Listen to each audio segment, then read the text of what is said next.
หน้ากากนะ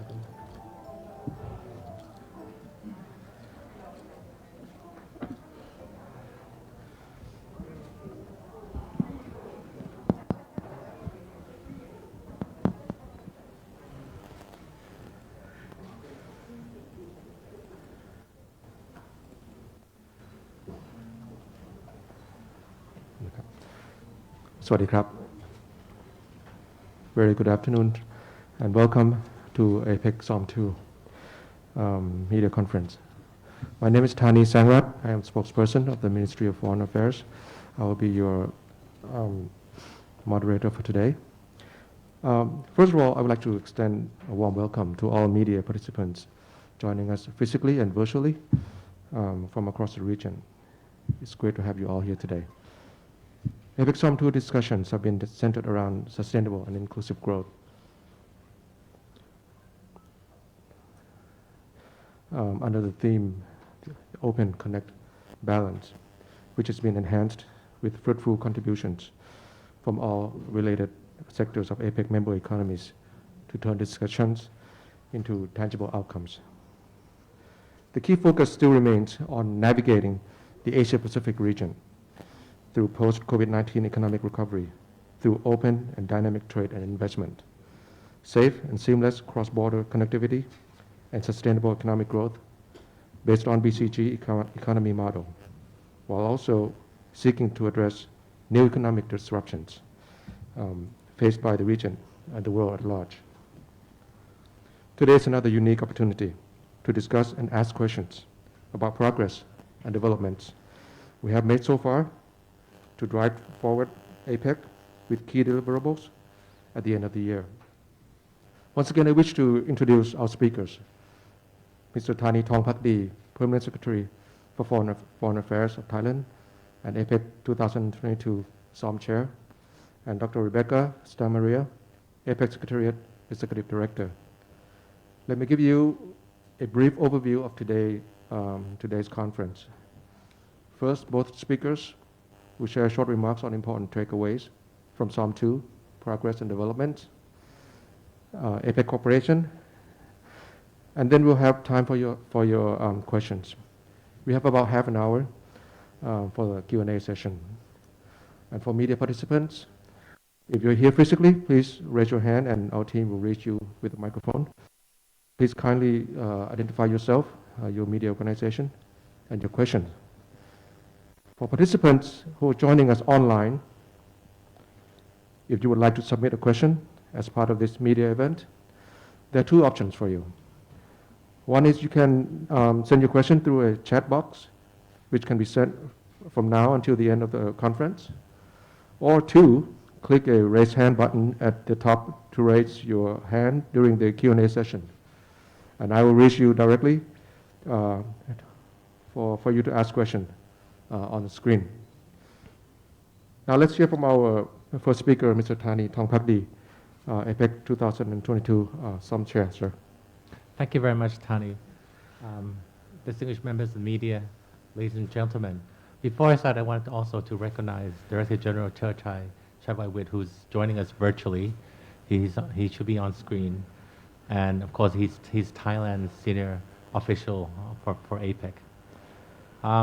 Let me start today's briefing with the context of where we are in terms of the current global and regional economic landscape as we convene the second APEC senior officials meeting, or SOM2, and related meetings. The challenge that we have been facing since the start of our host year is, of course, to navigate the region through post-pandemic economic recovery. Now, at the halfway point of Thailand's APEC host year, we are also facing new economic disturbances, including rising food prices, high energy prices, and supply chain disruptions. These may hamper the still fragile economic recovery from the COVID-19 pandemic. In the midst of the current challenge, APEC must stay the course.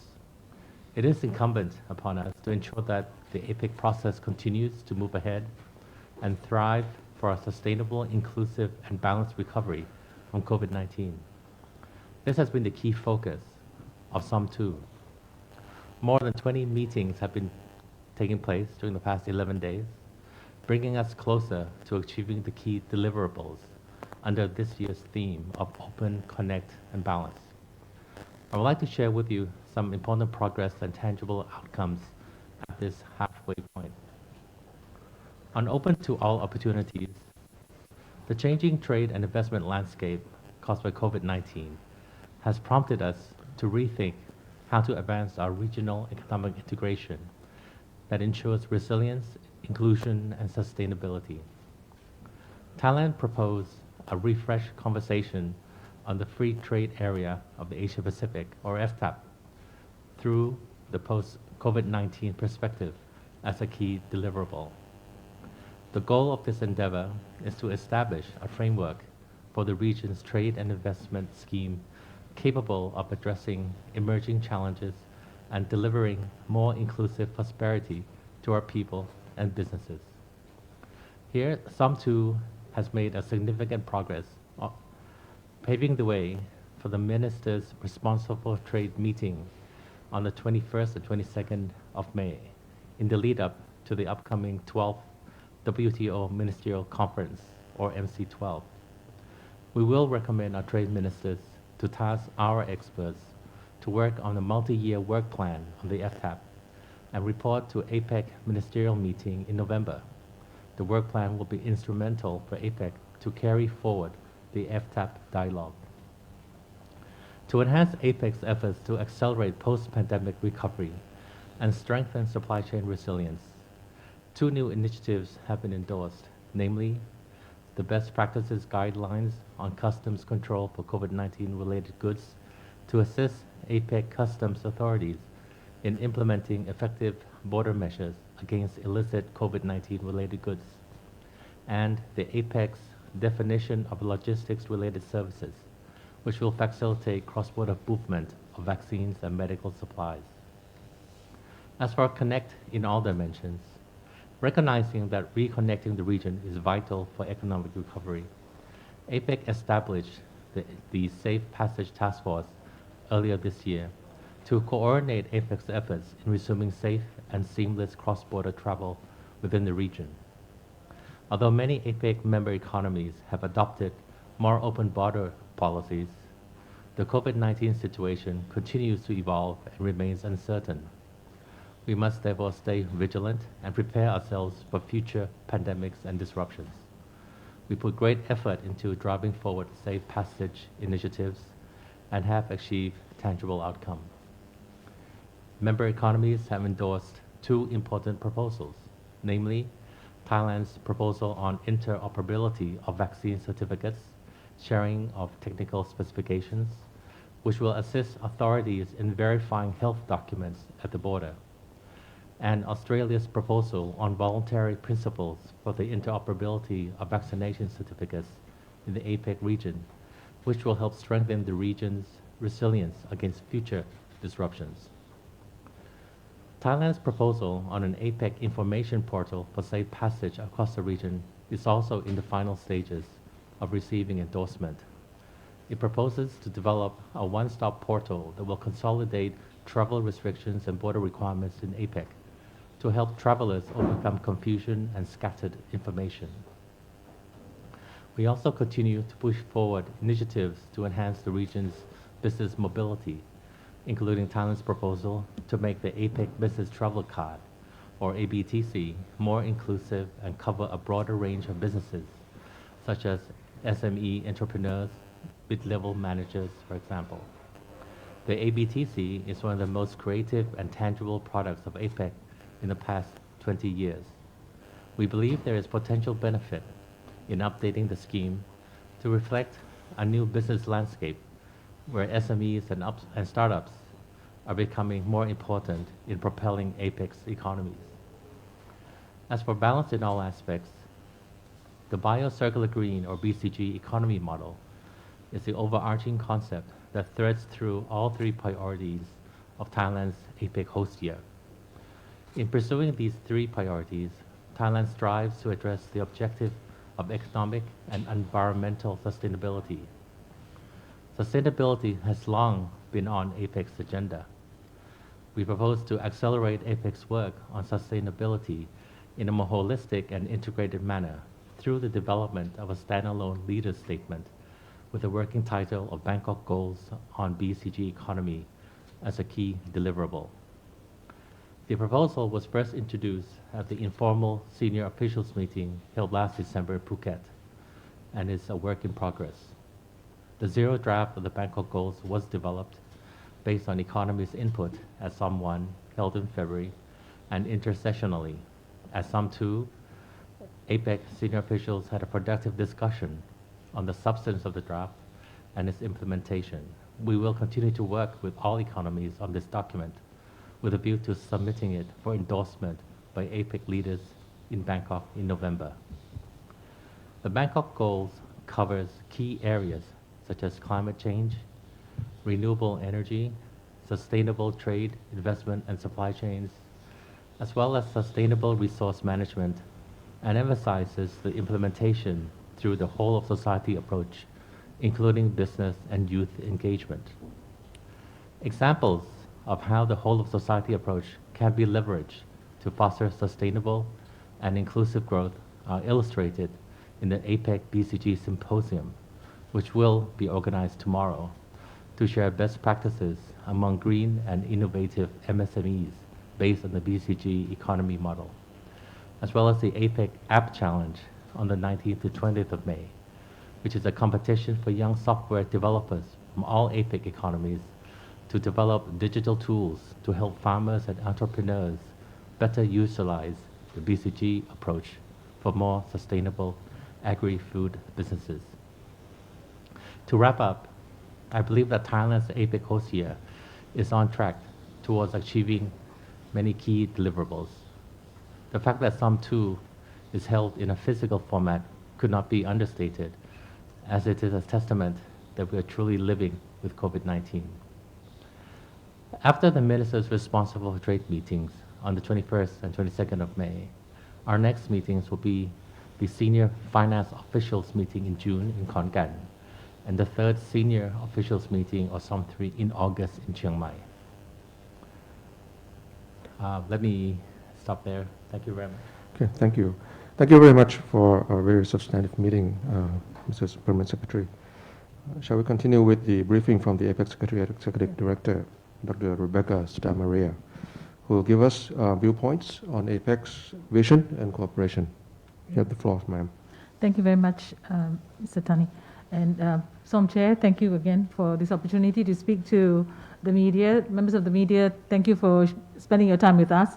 I must say this is the first time we're meeting physically in 2 years, and it has made a lot of difference. You know, having our meetings virtually, the dynamic is very different. And given the challenges that we're facing today, a physical meeting makes a lot of difference in enhancing the understanding and cooperation among the senior officials, and facilitates discussions that may be a bit more challenging in an online format. So having that personal one-on-one pull-asides and intense conversations has really helped us to move our agenda forward. And as Kuntani has explained, we have managed to achieve quite a bit in this meeting, and we know that now that we've had the opportunity to interact and have a better understanding of where each of us are coming from, the work going forward will be that much easier.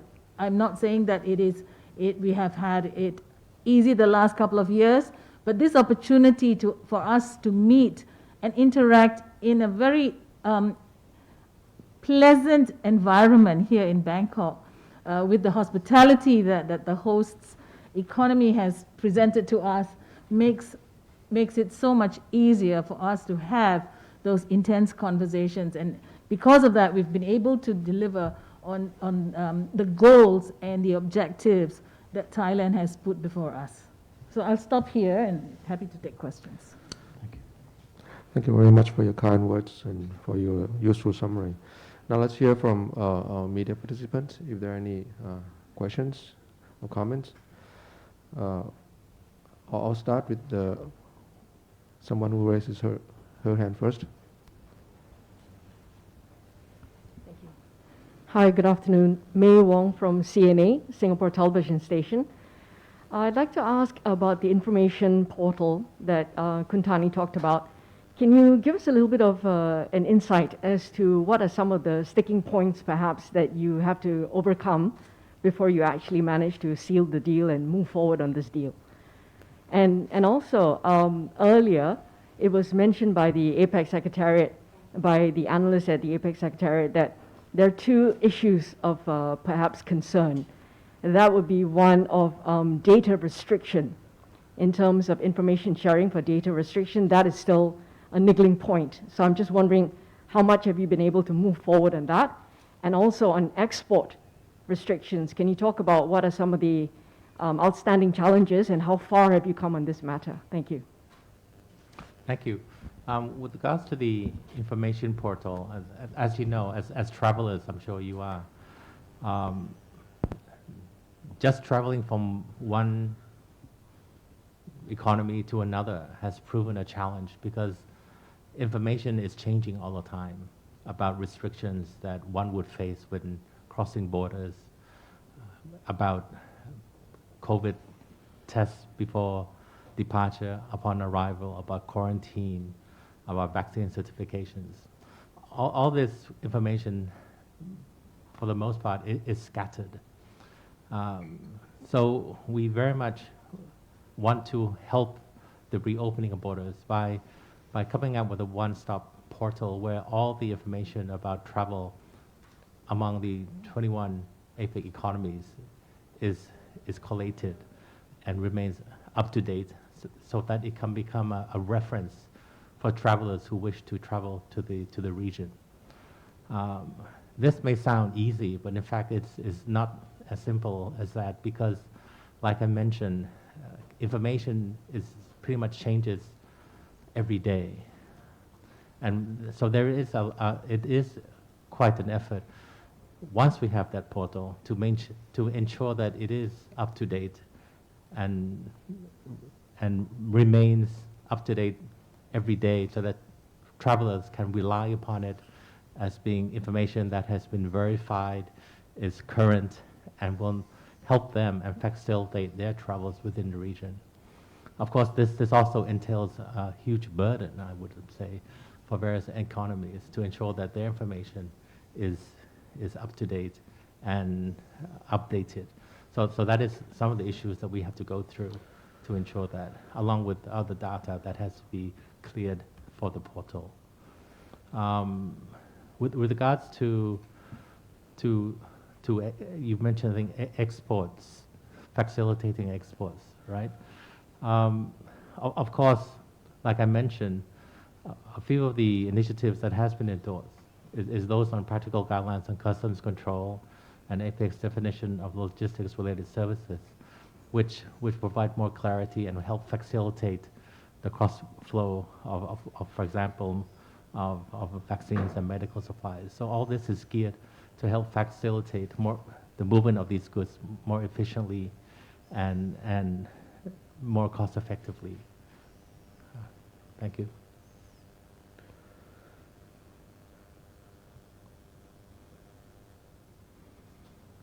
In the middle.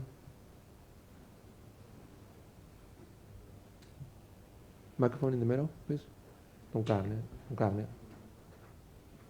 ย Right, I'm Wenka from the Chemical Daily. I would like to ask for clarification a bit more on the discussion target on the BCG economy model as to be prioritized for sustainable development goal for APEC this year. You mentioned a work plan to be discussed. Is that going to be a one-size-fits-all for all the region, or is there going to have to be further discussion to localize the plan to integrate BCG economy model into each member country's economy? If you take a step back and look at the wider picture of what APEC actually has been doing on sustainability issues, you would realize that it has been one of the main focuses of APEC all along. Issues including how to promote sustainable development, green growth, and as well as issues related to climate change, like I mentioned. At the same time, there has been emphasis on agriculture development, on bio aspect, circular economy as well. So what we sought to do under Thailand's theme, of course, on the BCG is to pull together all that APEC actually has been doing in one place, in a more coherent format, in a coherent manner, as well as to see what more APEC could do to help member economies achieve their sustainable development goals, to achieve their commitments on climate change. And I think this is an issue that resonates with all economies, as well as those outside the region, because at the moment, the issue of climate change is very much coming up to the fore. Many economies are now focused on how to promote green growth, for example. So the BCG is very much an effort to pull it all together as a means to perhaps promote what best practices and what aspirational goals there are on this issue. Now, of course, among the 21 economies of APEC, they are at different levels of development. Therefore, the issue of economic and technical cooperation, capacity building is very important. And of course, this is another area that APEC shines. And many of the more developed economies have expressed readiness to help in this regard, to ensure that all economies are able to move forward with their developmental efforts. Thank you. We have someone in the back. ข้างหลังครับ ค่ะสวัสดีค่ะจากกรุงเทพธุรกิจนะคะค่ะจะสอบถามนะคะว่าอย่างสถานการณ์เรื่องพลังงานนะคะซึ่งก่อนหน้านี้ทางประเทศไทยค่ะเอเปกก็เคยเลสขึ้นมาว่าก็เป็นมีความสำคัญเหมือนกันที่จะต้องมีการพูดถึงแล้วก็หารือกันในส่วนนี้ค่ะมีการพูดคุยกันอย่างไรบ้างคะขอบคุณค่ะ Permit me to respond in Thai. The question was about how APEC has addressed energy issues.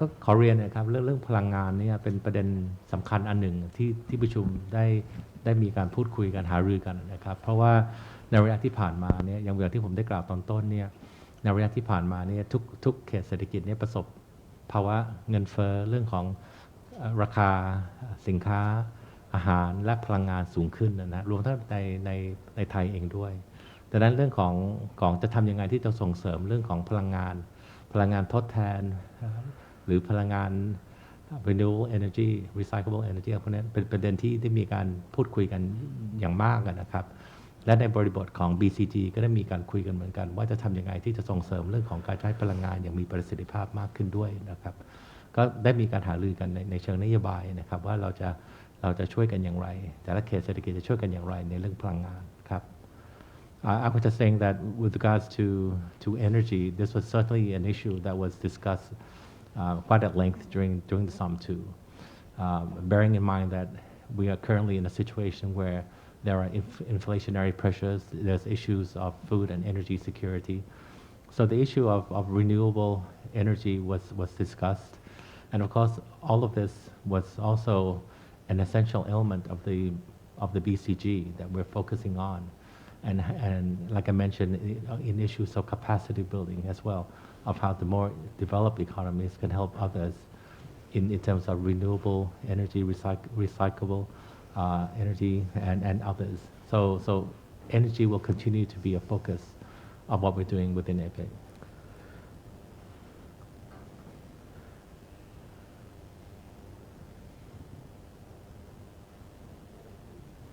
Thank you, Mr. Chair. Do we have